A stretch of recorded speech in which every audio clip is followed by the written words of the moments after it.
দরজায় এসে অনুমতি চাইলেন, সালাম দিলেন, জবাব দেওয়া হলো, অনুমতি দেওয়া হলো। হযরতে উমরে ফারুক বাড়িতে প্রবেশ করলেন না।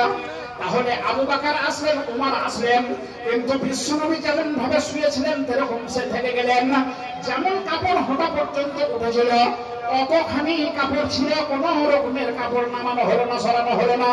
কিছুক্ষণ পরে হযরতে উসমান ইবনে আফফান রাদিয়াল্লাহু তাআলা আনহু তিনি আসলেন। দরজায় আসার পরে বলছেন, আসসালামু আলাইকুম ইয়া রাসূলুল্লাহ। বলে, ও আল্লাহর নবী, আপনার উপরে আল্লাহর রহমত শান্তি বর্ষণ হোক। বিশ্বনবী উত্তর দিলেন না। উত্তর দেওয়ার পরে তিনি বললেন কি, ঝড়াম করে শুয়ে আর না থেকে উঠে বসে গেলেন না। হাঁটু থেকে কাপড়টা টেনে নিচে দিকে টেনে দিলেন এবং নিজে সামনাটা হয়ে গেলেন, নিজে সম্পূর্ণ হয়ে গেলেন এবং নিজে মানে একদম প্রস্তুত হয়ে গেলেন। তারপরে বললেন না, ওগো মানে ওসমান রাসূল বসে আছেন, কথা যা ছিল হয়ে গেল।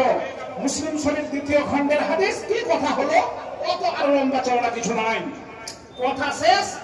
সবাই আপনার গন্তব্যে চলে গেলেন, নিজ নিজ কর্মক্ষেত্রে চলে গেলেন। এইবারে হযরত আয়েশা সিদ্দিকা রাদিয়াল্লাহু তাআলা আনহা, বুদ্ধিমতী মহিলা, তিনি কত চালাক চতুর।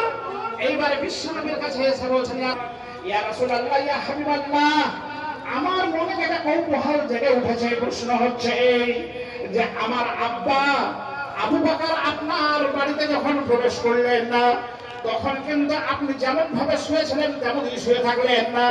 তারপরে উমর রাদিয়াল্লাহু তাআলা থাকলে আল্লাহ ইজ্জত সম্মান তার বাড়িয়ে দেবেন দুনিয়ায়। আল হায়া ওয়া শুবাতুন মিনাল ঈমান।